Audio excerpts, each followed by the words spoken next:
This video is a installation video for Sinister Diesel's steering box support for 2003 to 2009 Dodge Ram 2500 and 3500 trucks.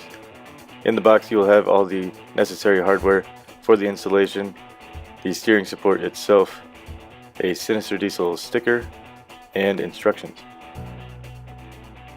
To begin this installation, going to start by removing the 15mm bolts holding the sway bar to the frame of the truck. Please support the sway bar with a jack stand to prevent any injury. Next, we can remove the pitman arm nut with the appropriate size socket.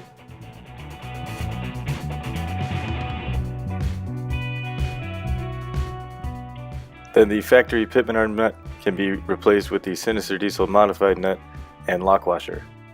Next, the steering support bracket can be mounted to the frame with the supplied hardware in the kit from Sinister Diesel. This hardware can remain relatively loose for installation of the bearing onto the shaft of the Sinister Diesel nut.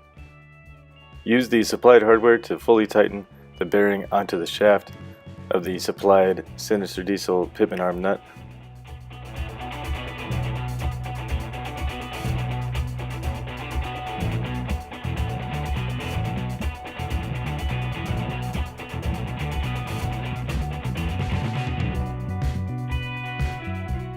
Once the bearing is fully tightened, we can insert the set screws and tighten those and then grease the fitting. Once all these components are fully tightened, the sway bar bracketry can be fully tightened to the frame of the truck, and this installation is finished. I want to thank you very much for watching. For more information on performance products, please contact Sinister Diesel on the web or toll free at 833-507-7181. Thank you.